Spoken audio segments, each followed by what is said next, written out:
kind of jump into it, I kind of wanted to get an understanding. I know you touched on it in the meeting last night, but what are officers seeing out there that kind of prompted this change? So the change was prompted by the Supreme Court decision that just came down where they overruled the grants pass decision. So that's why that's come to the limelight of council, and I think you're seeing it all over California right now. A lot of police departments are going to city council and coming up with changes because of the change in the Supreme Court decision. But at the same time, I mean, if the previous policy was working, it probably wouldn't be changed. So I'm more so asking, I guess, what are you guys seeing as this previous policy not working for what you guys need to get done? So the Supreme Court decision coming down and overturning grants passed allows us to change our policy to make it a little bit easier for our officers to go out and work in these illegal campsites that we have in the city. So right now, or currently, our policy is the 48 hours. So with this change, we'll be moving to a 24-hour notice for your first 3 contacts. That will hopefully enable people that are in these illegal campsites to use the resources of our crisis intervention response team. So when we go and do camp cleanups, we go out with the resources to try to get these people to get into housing and to get help. So we bring those resources out with them with our crisis team. If they don't take those, then they have 24 hours the first 3 times. After that, there'll be no notice. It'll just be that they'll be able to have time to clean up their belongings, and then we'll do the cleanup then. So the majority of the time that we do right now, our 48-hour notice, the people will pick up and leave, but they'll leave massive amounts of trash. So this will just allow our staff to go in and do those cleanups quicker. We've seen that by allowing longer time, by not going in and doing the cleanups, that the camps grow. So 1 camp becomes 6 camps, becomes 10 camps in a week or 2. So by changing our policy and being a little more efficient by getting out there, we can clean the camps up faster. Yeah, I heard you mention that last night, that kind of aspect where in those 48 hours it kind of spreads out. And so what does that mean? Are you seeing these people that are at the original campsite move and create new campsites, or how does that work? Correct. So the last 9 months since becoming police chief, the quality of life issues, that was the main complaint that I heard in the community. And when we just did our 3-year strategic plan, we did community meetings. Homeless issues and homeless camps were the #1 issue. Talking to the fire chief last night, 50% of their fires that they have come from homeless camps. So if we reduce our homeless camps, that alone, by reducing our fires that we have and the staff and resources that our public safety agencies have to use to go respond to those, that's a huge savings for the community and our taxpayers. Absolutely. Now, I think the concern, though, I've heard is that, with a shorter notice, are they just kind of bouncing around more to different places? But I know there's kind of an emphasis on getting them into services. So kind of, how are you guys hoping for that to kind of work together? Yeah, so I think you heard that last night at the council meeting, the amount of services that are out there, the number of beds that are available currently, and then also the beds and pallet shelters that are coming on board. There's plenty of help that is available to these people. And so we just want to make sure that we're doing our part. We're just one piece of the puzzle of trying to solve this problem. It's a much bigger problem than just the police department. But if we can go out and make contact with these people, crisis intervention with our mental health worker, and try to provide these services, take a lot of these nonprofits out, the Good News Rescue Mission, and provide for these people and offer up these services that are out there, hopefully they'll take them. If we don't go out and do any enforcement, then these people will never change their ways. They will continue to make massive illegal camps, and people just don't want those in the green belts behind their houses. The downtown businesses, the Hilltop Corridor, if you go talk to people in the community and going to community groups and talking to them, as I do, they want, that's one of the main things they want us to do as the police department in the community. Absolutely. And I remember in the meeting last night, there was some mention of that there's a lot of repeat offenders when it comes to kind of these encampments that you guys are kind of engaging with the same people over and over. And so, I mean, do you guys have any estimate on kind of how many people are these, you guys see time and time again? Yeah, the majority of the people that we deal with currently are repeat offenders. They have multiple contacts with us in camps. And so these are the people that want help. We've been able to get them into the help that they need and get them into transitional housing. The people that we see out there now are, they're kind of they've kind of dug their heels in, and they're not willing to take help. They want to stay and live on the street and have these illegal encampments. And as a community, we have city ordinances against that, and I think the community as a whole, they don't want that. The fire danger is really big for it, and especially we see the fires that we've had the last few weeks and how quickly they spread and the amount of resources that it takes. So just that alone is a huge issue. But yeah, we want to get them help. We want to get them into all the programs that we have. And I think we're doing a pretty good job as a community between all the city departments, the county, and then also all of our nonprofits on providing services for these people that want it. Okay. And so then kind of my last question on this was I really wanted to get an understanding because I feel like the biggest change really is this 3-strike policy and the immediate kind of removal. So what does that look like when someone has 3 strikes? When an officer comes on an illegal encampment they've made, what happens? So the reason that we want to do that is because if somebody comes into Reading and they're down on their luck and they are homeless and they're in a homeless camp, we don't want to go in the first time and just do an immediate cleanup. So we want to go in with our crisis intervention response team, and we want to offer up the services. We want to bring our partners, our nonprofits with us, and provide the services to try to get that person into housing. So we're those people, we're gonna allow them 3 times to try to take those services. After those 3 times, then we've tried, and so we need to go to alternative methods, and that's it does need to be a little bit more difficult for these people. Otherwise, they'll just continue to do what they're doing. And so does that look like? Are you guys just kind of rolling up and saying, hey, so and so, you talked to you multiple times, it's time to go, and then you guys just kind of take the stuff, or how does that Correct. work? So our community work program has a work crew with them. So they have a cleanup crew that they go out there, that we get them from the inmate crew. So they're out doing that. So right now it's difficult to plan when you post a camp for 48 hours and then you have to come back. So by being able to have that crew and come in immediately to do those cleanups, we'll be much more efficient on getting camps cleaned up. So the majority of the camps that we do clean up are directly related to community complaints.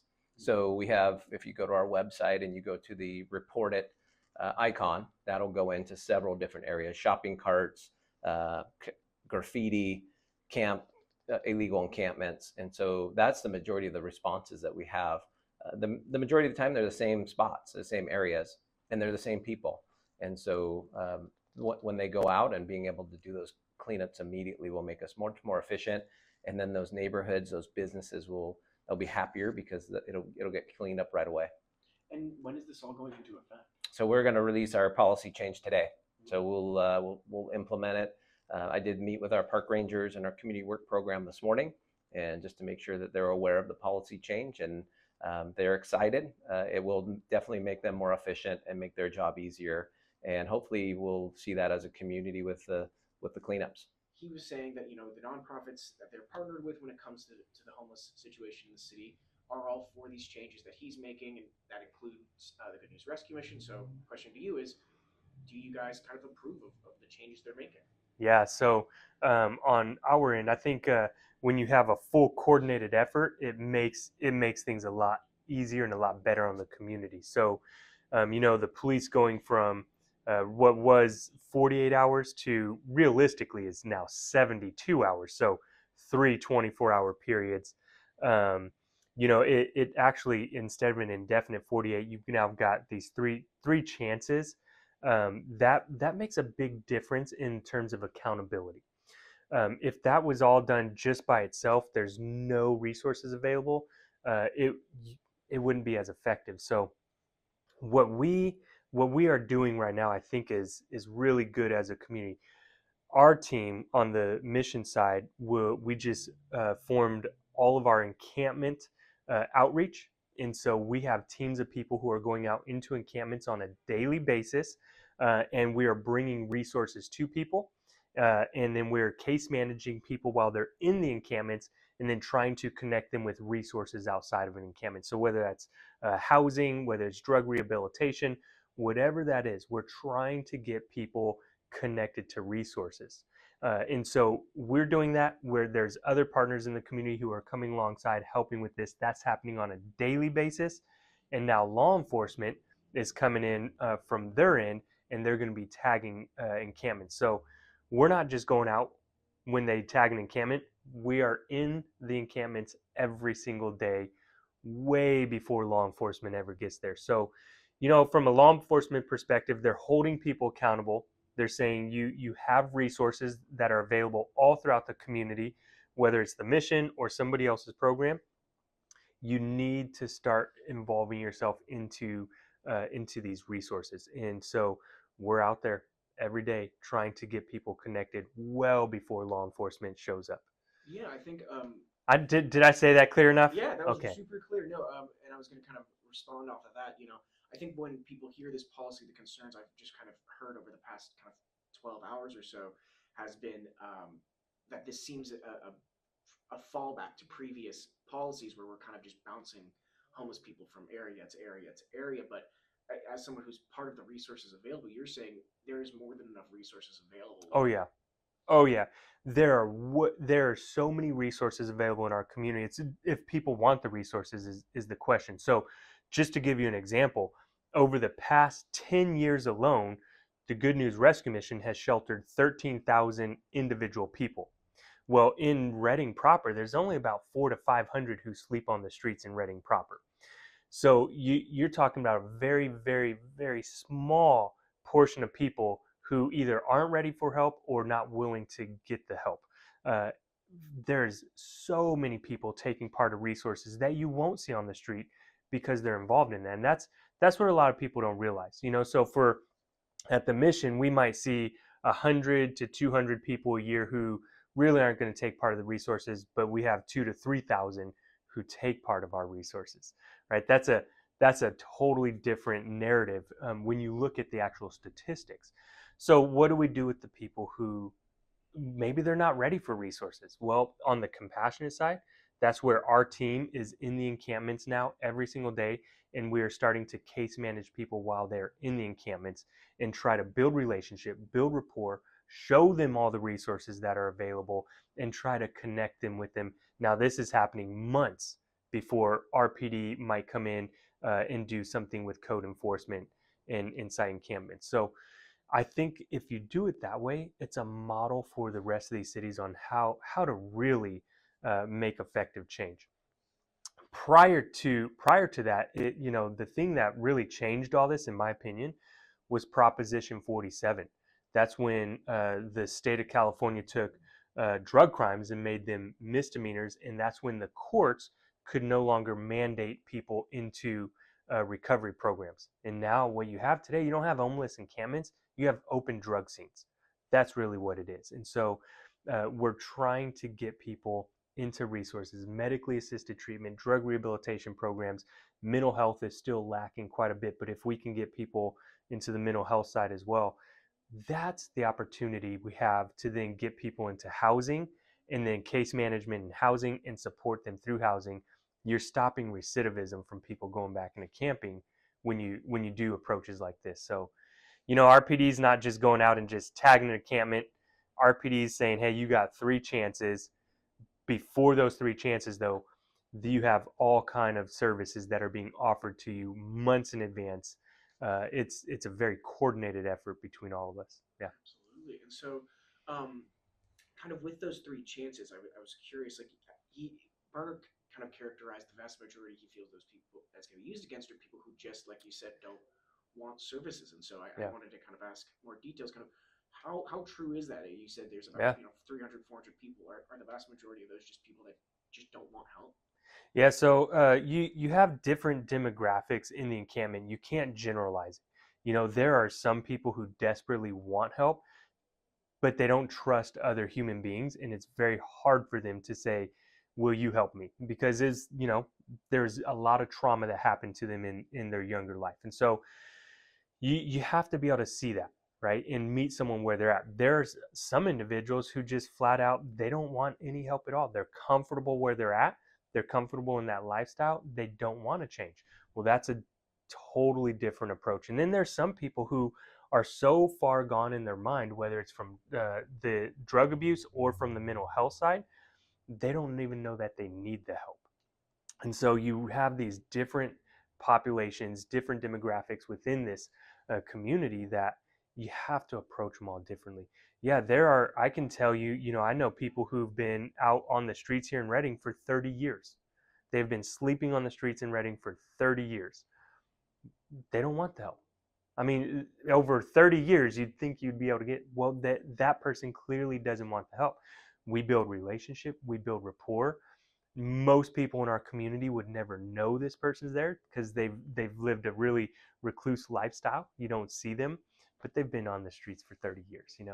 I could take you over to people today. You'd be like, wow, 20 years, 30 years sleeping on the streets of Reading? That's crazy. So different demographics. You have to approach everybody. That's where, to me, the case management piece is critical. If our teams are in the encampments every single day, we know everybody by name. We have them logged into our system, and we are case managing them. We know everybody's story. Now we know the game plan for each individual person. It's a unique approach. It's not a generalized approach. Yeah, and so I know the policy is kind of going into effect today. Yeah. And so I mean, just looking like a year out, I mean, where are you guys hoping this kind of leads things? Are you hoping more people are going to be using your services here? There's going to be less encampments around, or Yeah. what is the ideal? Yeah, honestly, I think to approach. To me, success is if we can get more people into resources and ultimately out of encampments, and now they're in, being able to sustain housing and or employment at the same time. That's success number one. Success number two is, for our general population in the community, when you're trying to go into a grocery store and you have a lot of people who are, just camping out in front of a grocery store, whether they're safe or not isn't the issue. It's the perception that I'm not safe as I walk in, right? And so that could be a false perception, but people have that. And so if we can visibly reduce that by helping people get into housing, that actually boosts the morale of our community. And community members are saying, wow, we're actually doing a good job. We're helping people get into housing, and I feel safe at the same time as a result. That's huge. That's just huge. That goes a long way for our local businesses. When this is a high tourist area and people are no longer camping in front of a place of business, now our tourism increases at the same time, right? Our business economy goes up, the morale in the community goes up, and we did it by really helping people. You're not just shuffling them along. If you didn't have case management and all these other resources, you'd just be shuffling them. That's not what this is. This, because it's so coordinated, is actually the compassionate approach. And I love that. Absolutely. Yeah. And to that end, I guess I was thinking, what happens to these people that are the repeat offenders, that are the three strikers? Sure. That year out, is there any concern that you start losing track of these people as they have to get, I guess, I mean, they would at that point, I feel, being bounced to bounce to bounce. So for a person who just wants no help, no resources, what do you do with them? That then is a law enforcement issue. That's not a social service issue at that point. If you have repeatedly offered someone help, services, resources through all of the resources available in our community, and that person willfully just, no, I don't want anything, well, that now comes into a law enforcement side. And so that would be out of our hands on the social service side. We're here. There's so many nonprofits and government agencies willing and able to help. There's resources, but if you repeatedly say, I don't want those resources, okay, that's law enforcement has to have a position of accountability for you then. And so that's where I would defer to the police. What they do in that instance, that you'd have to ask them. Yeah. But yeah. Okay. And then. Oh, and I would add too, maybe someone isn't, they're not native. They're not born and raised in Reading. Maybe someone came from a different state. They don't want resources here. They're just sleeping in our community. If they have a support network and resources available to them back home, we have our Journey Home program, and we will help reunite them with their families wherever that support network is. And so since we started that program, which was initially kicked off by Joe Wong, we have now to date reunited 650 people back home with their support networks, and it's been highly successful. So that's an option too for people. Absolutely. Yeah. All right. Well, I think that's all I had to ask around this. Anything else you feel is important to mention? Anything else I haven't asked? You know, I just to our community, I really tell people, you know, we need to have a compassionate heart, and we also need to have accountability. Accountability looks different for everybody, and so this is a population of people that are struggling, and we need to be compassionate and sympathetic to it. Let's try to help people get out of this situation. They cannot do it alone. It takes community, and that happens through building relationships. So let's not judge. Let's help people, meet them where they're at, and try to get them into a better position in life than what they're in right now.